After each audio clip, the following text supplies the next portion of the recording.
खुदावंद आपके साथ हो। इंजील मुकद्दस लूका के मुताबिक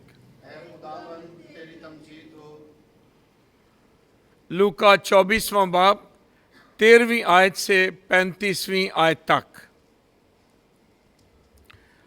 उसी दिन उनमें से दो शागिर्द अमूस नामी एक गांव की तरफ जा रहे थे जो यरूशलेम से तकरीबन 60 गिलवा दूर था, और इन सब बातों की बाबत जो वाक़ई हुई थी आपस में बातचीत करते थे। और ऐसा हुआ कि जब वो बातचीत और पूछ पाछ कर रहे थे तो यीशु आप नज़दीक आकर उनके साथ हो लिया, लेकिन उनकी आंखें बंद की गई थीं ताकि उसको ना पहचाने। उसने उनसे कहा, ये क्या बातें हैं जो तुम राह में आपस में करते जाते हो? वो गमगीन से खड़े हो गए, और उनमें से क्लोपा नामी ने जवाब में उससे कहा, क्या यरूशलेम में तू ही एक मुसाफिर है और फ़कत तू उन बातों से ना वाकिफ़ है जो इन दिनों उसमें वाक़या हुई? उसने उनसे कहा, कौन सी बातें? उन्होंने उससे कहा, यीशु नासरी की बाबत जो नबी मर्द था और खुदा और सारी उम्मत के नज़दीक काम और कलाम में साहिब कुदरत था, जिसे सरदार काहिनों और हमारे सरदारों ने कत्ल के लिए हवाले किया और मसलूब किया, मगर हमें तो उम्मीद थी कि यही इस्राएल को मखलसी देगा। और इन सब बातों के अलावा इन वाक़यात को आज 3रा दिन हुआ है, और हम में से चंद औरतों ने हमको हैरान कर दिया है। वो तड़के उसकी कब्र पर गईं और उसकी लाश को ना पाकर आईं और बोली कि हमने फरिश्तों की रवायत देखी जो कहते थे वो जिंदा है। और बाज ने हमारे साथियों में से कब्र पर जाकर जैसा कि औरतों ने कहा था वैसा ही पाया, मगर उसको ना देखा। तब उसने उनसे कहा, ए नाफहमों और नबियों की सब बातों के मानने में सुस्त इत्तेकादो, क्या जरूर ना था कि अलमसीह ये दुख उठाए और इसी तरह अपने जलाल में दाखिल हो? और तौरेत मूसा और सहाफ़ अंबिया से शुरू करके नविश्तों में जितनी बातें उसके हक में लिखी हुई हैं उनको समझा दी। इतने में वो उस गांव के नज़दीक पहुंच गए जहां वो जाते थे, और उसके इतवार से ऐसा मालूम हुआ कि गोया वो आगे बढ़ना चाहता है। तब उन्होंने ये कहकर उसे बाइसरार रोका, हमारे साथ रह, क्योंकि शाम होने लगी और बहुत दिन ढल गया है। बस वो अंदर गया ताकि उनके साथ रहे, और ऐसा हुआ कि जब वो उनके साथ खाना खाने बैठा तो उसने रोटी लेकर बरकत चाही और तोड़कर उनको देने लगा। इस पर उनकी आंखें खुल गईं और उन्होंने उसको पहचान लिया, और वो उनकी नज़रों से गायब हो गया। और उन्होंने आपस में कहा, जब राह में वो हमसे बातें करता और हमारे लिए नविश्तों को मुनकिशिफ करता था तो क्या हमारा दिल पुरजोश ना हो गया था? और उसी घड़ी उठकर वो यरूशलेम को वापस गए और उनके साथियों को इकट्ठा पाया, और वो कह रहे थे कि खुदावंद सचमुच जी उठा है और शमा उनको दिखाई दिया है। तब उन्होंने सब कुछ बयान किया कि राह में क्या क्या हुआ और क्यों कर उन्होंने रोटी तोड़ने के वक्त उसे पहचाना। इंजील मुकद्दस के वसीले से हम सबकी खताएं मुआफ की जाएं।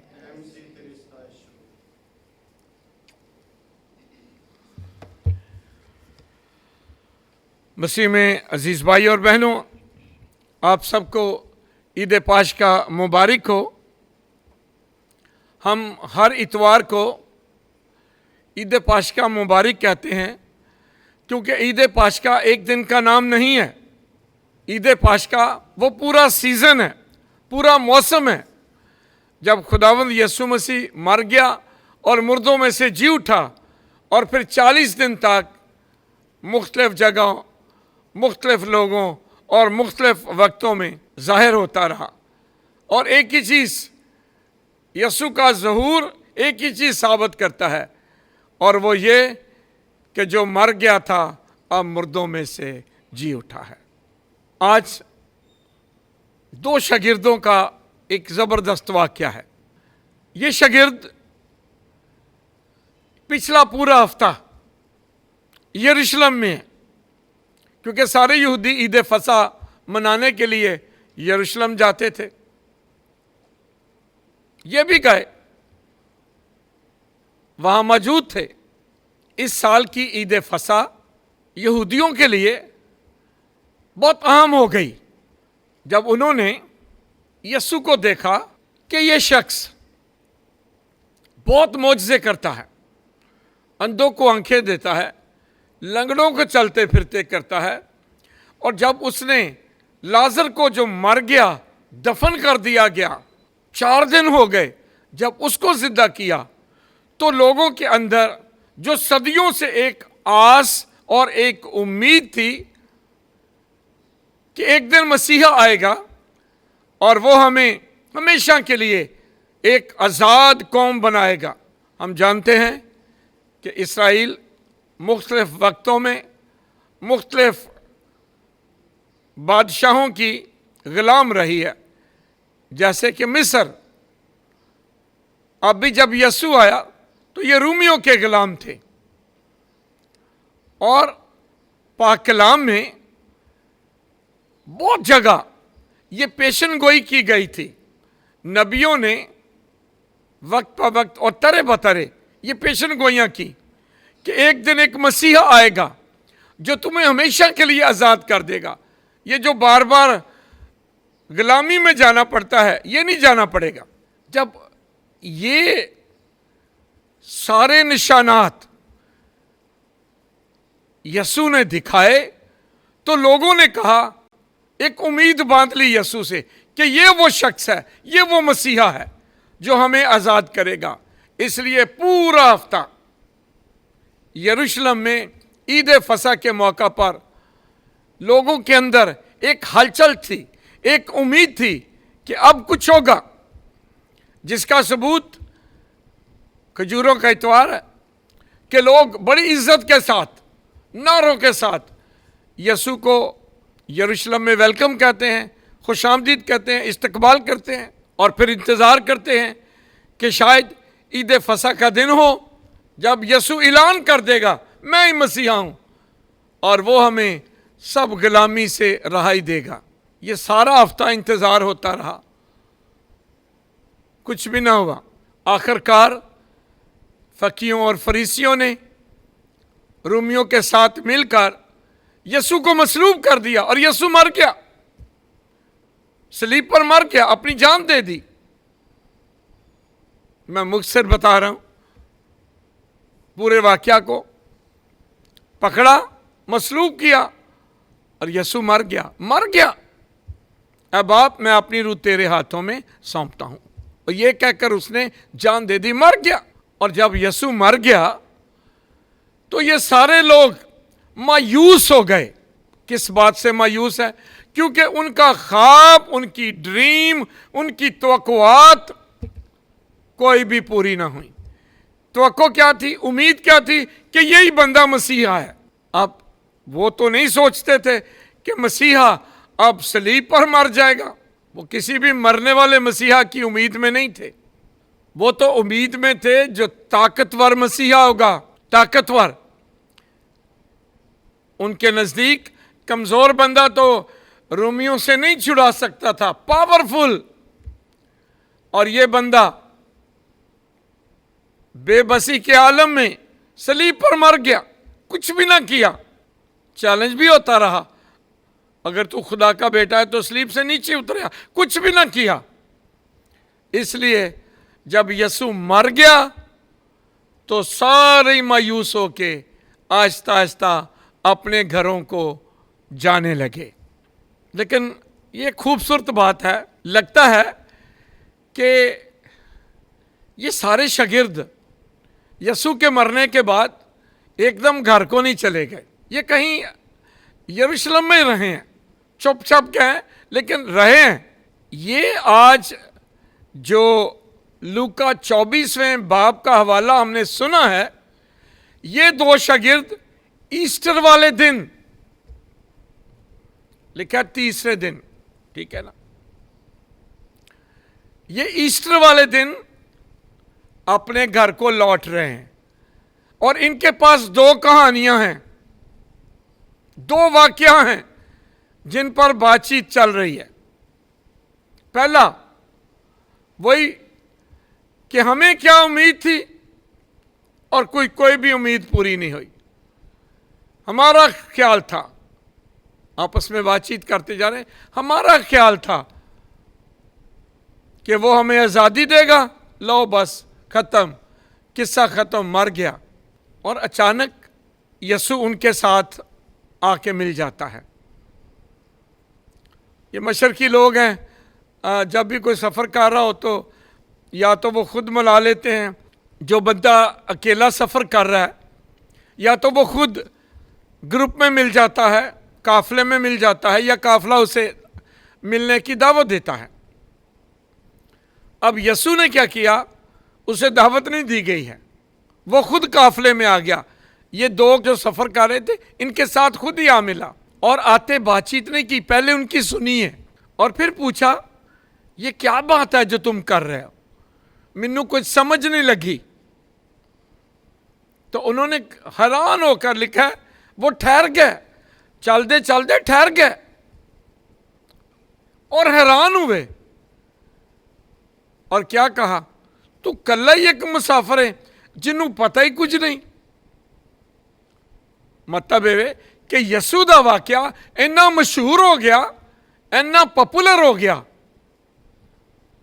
कि हर कोई गलबात करता सी। इस वास्ते ये दोवें शागिर्द कहते ने, तू कल्ला ही एक अजनबी है, मुसाफिर है जिन्हों कुछ भी नहीं पता।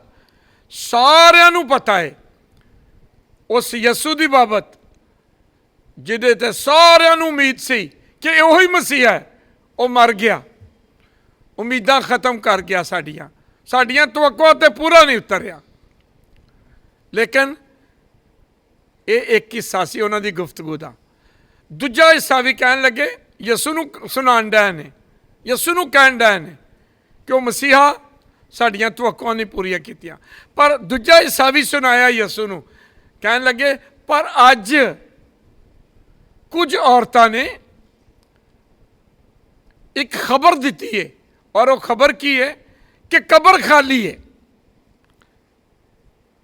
कब्र खाली है ते वो मुर्दियां चों जी उठिया है। उन्होंने सानू हैरान कर दिता है। तो फिर यह भी क्या कि उन्होंने रोया वेखी, नविश्ते जेडे खुदा ने कीते सन उहदे मुताबिक रोया वेखी। मगदलीनी की गलबात हो रही है, औरतां की गल हो रही है, क्योंकि वही सुबह सवेरे कबर ते गईयां सन। जदों ये दोनों ही गल्लां यीशु नूं सुनाईयां ने तो यीशु मसीह ने की कीता, यीशु मसीह ने सारी बाइबल सुनाती उन्होंने, पुराना ऐहदनामा सारा सुना दिता है। लिखा है सब तुरेते मूसा और सब सहाफ़े अंबिया से शुरू करके सब नविश्ते जितनी बातें उसके हक में लिखी हुई हैं उनको समझा दी। तुरेते मूसा पहलियां 5 किताबां। याद रखिए कि यहूदी जड़े सन ना, ਬਹੁਤ ਯਹੂਦੀ ਸਨ ਜਿਨ੍ਹਾਂ ਨੂੰ ਜ਼ੁਬਾਨੀ ਬਾਈਬਲ ਆਉਂਦੀ ਸੀ। ਜ਼ੁਬਾਨੀ ਕਹਿ ਸਕਦੇ ਹੋ, ਹਾਫਜ਼ੇ ਬਾਈਬਲ ਹਿਫਜ਼ ਕੀਤੀ ਹੈ। ਯਿਸੂ ਮਸੀਹ ਸਾਰੀ ਬਾਈਬਲ ਸੁਣਾਤੀ ਉਹਨਾਂ ਨੂੰ, ਸਾਰਾ ਪੁਰਾਣਾ ਅਹਿਦਨਾਮਾ ਸੁਣਾ ਦਿੱਤਾ, ਜਿੰਨੀਆਂ ਪੇਸ਼ਣ ਗੋਈਆਂ ਨੇ। ਮੈਂ ਸੋਚ ਰਿਹਾ ਸਾਂ ਕਿੱਥੋਂ ਸ਼ੁਰੂ ਕੀਤਾ ਹੋਣਾ ਯਿਸੂ ਨੇ। ਫਿਰ ਮੈਂ ਸੋਚਿਆ ਕਿ ਜ਼ਰੂਰ ਉਸ ਵਾਅਦੇ ਤੋਂ ਜਿਹੜਾ ਅਦਨ 'ਚ ਹੋਇਆ, ਜਦੋਂ ਗੁਨਾਹ ਹੋ ਗਿਆ ਤਾਂ ਕੀ ਕਿਹਾ ਸੀ ਖੁਦਾ ਨੇ? ਕਿਹਾ, ਐ ਔਰਤ, ਇਹ ਸੱਪ ਤੇਰੀ ਏੜੀ ਦੀ ਤਾਕ 'ਚ ਰਵੇਗਾ ਤੇ ਤੂੰ ਇਹਦੇ ਸਿਰ ਨੂੰ ਕੁਚਲੇਂਗੀ। ਉੱਥੋਂ ਸ਼ੁਰੂ ਕਰਕੇ, ਉਹ ਪਹਿਲਾ ਵਾਅਦਾ ਹੈ, ਉੱਥੋਂ ਸ਼ੁਰੂ ਕਰਕੇ ਮਸੀਹਾ ਨੇ ਸਾਰੀ ਬਾਈਬਲ, ਸਾਰਾ ਪੁਰਾਣਾ ਅਹਿਦਨਾਮਾ, ਸਾਰੇ ਨਵਿਸ਼ਤੇ ਉਹਨਾਂ ਨੂੰ ਸੁਣਾ ਦਿੱਤੇ, ਪਰ ਉਹਨਾਂ ਨੂੰ ਸਮਝ ਨਾ ਲੱਗੀ।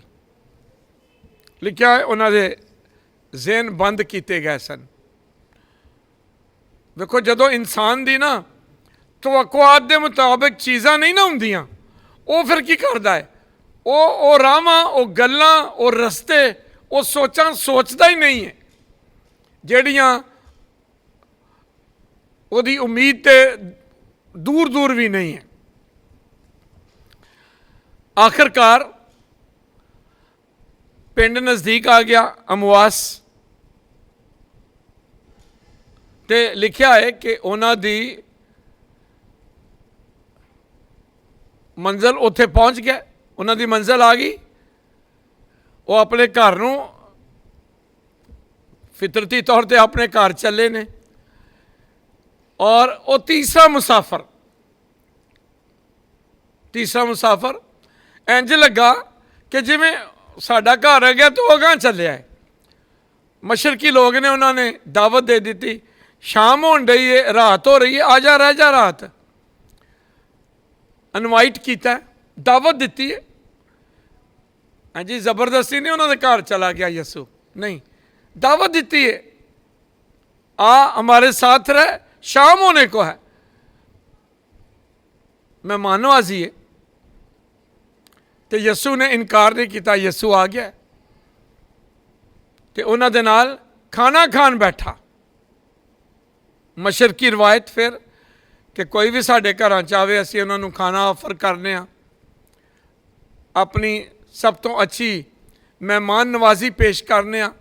इस घर ने भी अपनी मेहमान नवाजी पेश की है।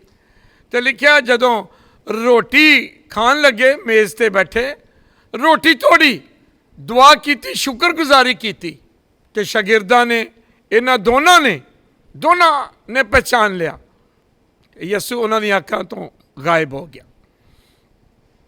सारे राह नहीं पहचानिया, यस्सू दियां गल्लां तो भी नहीं पहचानिया। कित्थे पहचानिया है? रोटी तोड़न तो। उन्होंने की वाकया याद आया होएगा जदों यस्सू ने दुआ करके रोटी तोड़ी है। आखिरी खाना रोटी तोड़ी, लो खाओ ये मेरा बदन, लो पियो ये मेरा खून है।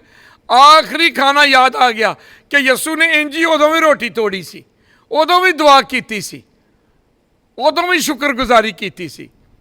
एकदम याद आ गया। तो लिखा है वो एकदम उठे ने, उन्होंने मेरा रोटी भी उत्थे छड्डी है ते दौड़ पै ने, वापस आए यरूशलेम। किन्ना कोल आए ने? शागिर्दां कोल। ते कहन लगे, वेख्या अगे शागिर्द भी बहुत खुश है, आप ही खुशखबरी लैके आए ने कि यस्सू जिहड़ा मर गया सी वो जिंदा हो गया है। ते अगे की पहुंचे, जाके वेख्या ने वो खुशखबरी उत्थे भी पहले पहुंच चुकी, वो भी खुश सन।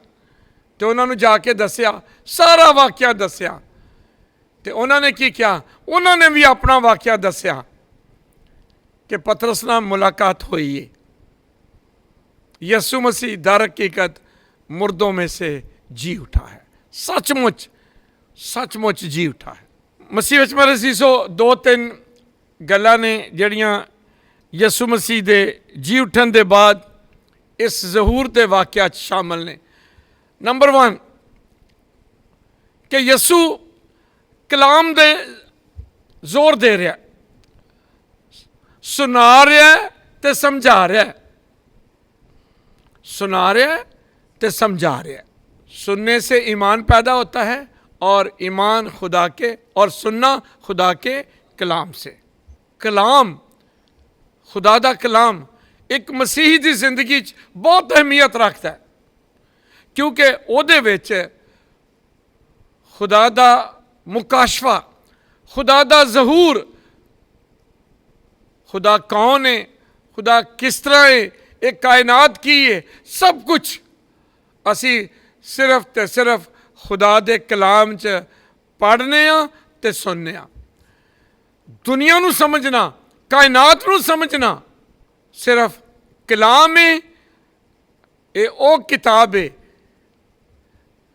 ਜਿਹੜੀ हर एक चीज़ ਦੇ ਨਾਲ ਦਿੱਤੀ ਜਾਂਦੀ है। दुनिया ਦੇ ਵਿੱਚ ਜਦੋਂ ਵੀ कोई चीज़, कोई दवाई, कोई मशीन, कोई चीज़ ਦਿੱਤੀ ਜਾਂਦੀ है, ਉਹਦੇ ਨਾਲ एक मैनुअल ਹੁੰਦਾ है। ਉਹਦੇ 'ਚ ਲਿਖਿਆ ਹੁੰਦਾ है ਇਹ ਕਾਹਦੇ ਨਾਲ ਬਣਾਈ ਹੈ ਤੇ ਕਾਹਦੇ ਲਈ ਬਣਾਈ ਹੈ ਤੇ ਕਿਸ ਤਰ੍ਹਾਂ ਸਹੀ ਚੱਲੇਗੀ। ਦਵਾਈਆਂ 'ਚ ਵੀ ਲਿਖਿਆ ਹੁੰਦਾ ਨਾ, ਹਾਂਜੀ, ਇਹ ਦਵਾਈ ਇਹਦੇ ਵਿੱਚ ਕੀ ਹੈ ਤੇ ਕਿਹੜੇ ਮਰਜ਼ ਲਈ ਹੈ, ਤੇ ਥੱਲੇ ਲਿਖਿਆ ਹੁੰਦਾ ਹੈ डॉक्टर की हिदायत के बगैर ना खाओ। इंसान नू बनाना, कायनात नू बनाना, वह भी नाल मैनुअल दिता गया है, और वह है खुदा दा कलाम।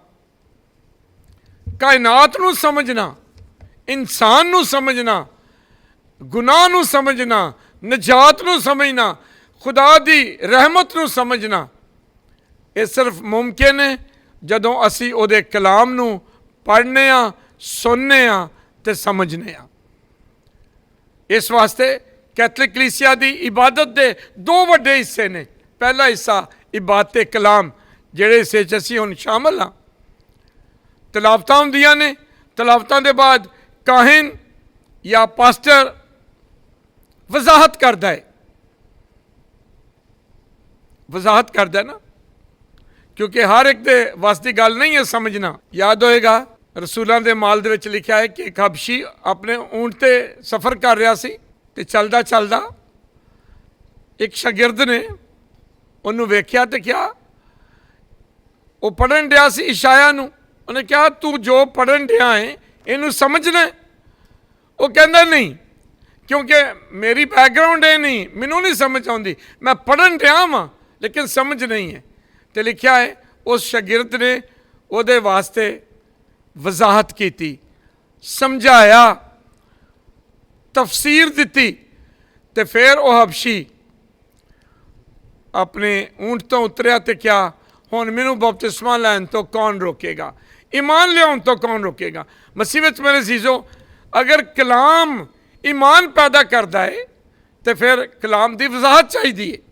इस वास्ते काहिन होवे, कोई पास्टर होवे, मुनाद होवे, वो हमेशा कलाम की वजाहत करते हैं, जिस तरह मैं हुण कर रहा वां, ताकि ईमान जिहड़ा है वो वधे, समझ आवे। मुश्किल है कि अगर हर कोई बंदा बगैर ट्रेनिंग के उठ के कलाम सुनाना शुरू कर दे, तफसीर देना शुरू कर दे, तो कई दफ़ा बहुत मुश्किलां पेश आ रही ने अजकल के दौर च। जिन्हों नहीं पता वो भी कलाम फड़ के कलाम सुनाना शुरू कर देंदा है, तो कदी कदी नीम हकीम वाली गल हो जाती है, खतरा जान हो जाता है। ऐसी ऐसी तफसीर, ऐसी ऐसी तशरीह करते हैं जिहदा कोई सिर पाँव नहीं है। मसीह विच मेरे अजीजो, कलाम नू पढ़ना ते कलाम नू सुनना हर एक मसीही दा फर्ज है। अपने घर दे विच अजकल सारे असी अपने अपने घर च डके हाँ, बहुत अच्छा मौका है। लोग कहते जी पता ही नहीं चलता की करिए। अच्छा है असी कलाम पढ़ लीए। आम जिंदगी च तो शायद इन्ना मौका नहीं मिलता। शायद ये बहुत अच्छा मौका होएगा कि असी कलाम नू पहली किताब तो शुरू करके आखिरी किताब तक जाइए। बहुत मददगार होएगा कि असी कलाम पढ़िए। जिहड़े नहीं पढ़ सकते सुनिए। बच्चे भी घर दे विच फारग ने। पहला हिस्सा है इबादत कलाम। कलाम दा अपना मकाम है, कलाम की अपनी जगह है। हर शख्स ਜਿਹੜਾ ਕਲਾਮ ਪੜ੍ਹਦਾ ਹੈ, ਜਿਹੜਾ ਕਲਾਮ ਸੁਣਦਾ ਹੈ ਤੇ ਉਹਦੇ ਤੇ ਅਮਲ ਕਰਦਾ ਹੈ, ਉਹ ਜ਼ਿੰਦਗੀ ਰੱਖता है। तेरा कलाम मेरे कदमों के लिए चिराग और मेरी राह के लिए रोशनी है। इबादत का दूसरा हिस्सा ये पाक अलतार ते जिथे काहिन यस्सू की नुमाइंदगी करते हुए रोटी तोड़ता है, वो अल्फाज पढ़ता है रोटी ते अंगूरी रास्ते जेड़े मसीह ने पढ़े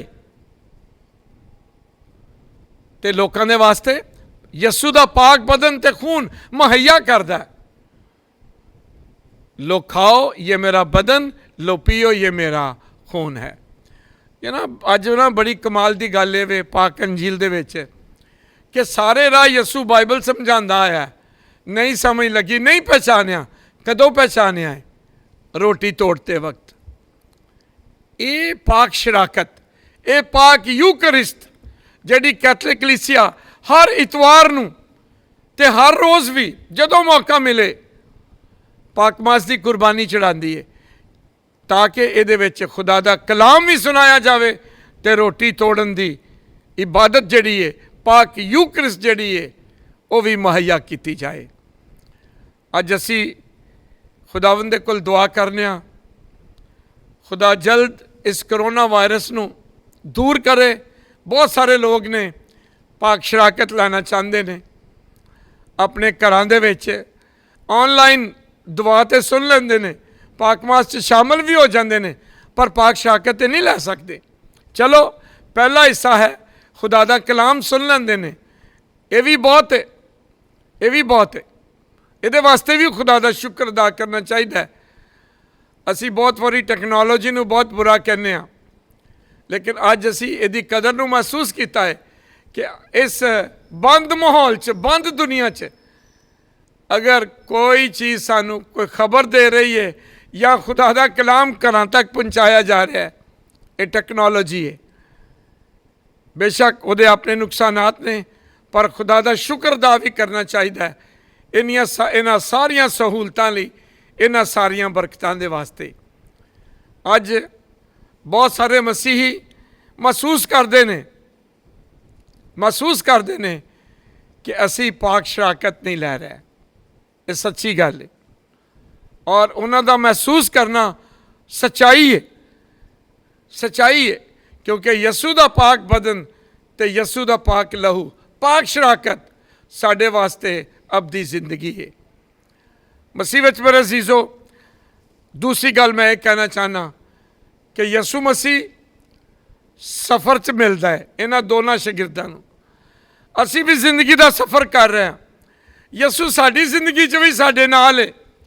असी भी उन्हां शागिर्दां वांगू बहुत बारी उहनूं जानते नहीं हाँ, पहचानते नहीं हाँ, उहदी गल ही नहीं सुन रहा, वो साडे नाल है। बड़ा अच्छा गीत है ना, मैं नहीं कल्ला मेरे नाल है खुदा। हाँ जी, सारे गाते फिरने आ, असी कदे भी कल्ले नहीं हाँ। जिंदगी के इस सफ़र दे विच साडियां खुशियां च, साडे गमां च, साडे दुख सुख दे विच, साडे इस सारे सफ़र च साडा मसीहा साडे नाल है। उन्होंने महसूस करिए, उन्होंने सुनिए, उन्होंने समझिए, उन्होंने पहचानिए तो वह सानू जरूर जिंदा खुदावंद बरकत देगा। तीसरी गल, शागिर्दां ने यस्सू नूं अपने घर च आने की दावत दी है। असी भी जरूर अपने जिंदगी दे विच, अपने खानदान च यस्सू नूं आने की दावत दईए। पाक कलाम च मुकाशफा च लिखा ना, देख मैं तेरे दरवाजे पर खड़ा हूँ, खटखटाता हूँ, जो खोलेगा हम अंदर आएंगे। खुदा तो अंदर आना चाहता है। एक और गीत जो आजकल बहुत चल रहा है ना, दिल दा बुआ खोल मैं अंदर आना चाहना वा। यस्सू अंदर आना चाहता है साडे दिलों च, साडी जिंदगियां च, साडे घरां च, खानदानां च। बुआ तो खोलिए। खुदावंद कभी भी बुआ तोड़ के अंदर नहीं आता, कभी भी नहीं। यूहन्ना 11वें बाब च लिखा है, अच्छा चरवाहा मैं हूँ। अच्छा चरवाहा यस्सू कहता है गेट के जरिए आता, कंध टप के नहीं आता। खुदा कभी भी, यसू कभी भी इंज नहीं कहता। यसू कहता मैं दरवाज़ा खटखटाता हूँ, आना चाहना वा, पर जेड़ा मेरे लिए खोलेगा वो जिंदगी पाएगा। मसीह विच मेरे अजीज़ो, आओ अज असी दुआ करने कि खुदावंद साडे दिलों नूं, साडी जिंदगियां नूं खोले, साडियां सोचां, साडे ख्यालात नूं खोल दवे, साडे घरां नूं खोल दवे, तां जो यसू अज साडियां जिंदगियां च, साडे दिलां च, साडे घरां च आवे, खानदानां च आवे, साडा मेहमान बने, साडे नाल रवे, साडी जिंदगियां नूं, साडे घरां नूं बरकत देवे। आखिरी गल ये कहना चाहना, ज़रूर दुआ करते रहिए, जिंदा खुदावंद है, साडा ईमान है यसू जिंदा खुदावंद है, और जिंदा खुदावंद ने मौत ते कबर ते फतह पाई है। एक करोना वायरस ये मौत की अलामत है, ये ते खुदा जरूर फतह पाएगा, ये साडे तो दूर करेगा, सानू अमन शफा ते सलामती देवेगा। दुआ करते रहिए खुदा इस आफत नूं टाल दवे, इस वबा नूं टाल दवे, ते दुआ भी करिए खुदा सानू भी अकल ते दनाई दवे, तां जो असी तावन करदे होया एक दूसरे की फिक्र करिए। करोना वायरस दुनिया का एक वाहिद वायरस है जिहड़ा इंसान एक दूजे नूं देंदा है। अज तक जिन्ने भी वायरस आए ने वो इंसान उहदा कैरियर नहीं, कोई परिंदा है बर्ड फ्लू, हाँ जी, स्वाइन फ्लू जानवर, ये पहला एक वायरस है जिहड़ा बंदे तो बंदे नूं लगन दिया है। ये जानवर नहीं सानू देन दिया है, ये परिंदे नहीं सानू देन दिया है, ये कौन देन दिया है? ये बंदा बंदे नूं देन दिया है। तो कुछ अजीब ने गल्लां, पहलों असीं जानवरां को डरदे सां, फिर परिंदियां को डरने आ, ते हुण किहदे को डरना है? अल्लाह यार थोड़ा जा परा हो के, हाँ जी। लेकिन चलो बहुत सारे टिकटॉक, बहुत सारे मजाक भी ये ते हो रहे हैं, लेकिन सच्ची गल ये वे कि ये एक वायरस है जिहड़ा एक इंसान तो दूजे इंसान तक जाता है। अच्छा है असी एक दूसरे की जिंदगी बचाइए, एक दूजे की जिंदगी बचाइए, खुद भी एहतियात करिए तो दूसरे नूं भी एहतियात दे नाल जिंदगी गुजारन का मौका दईए।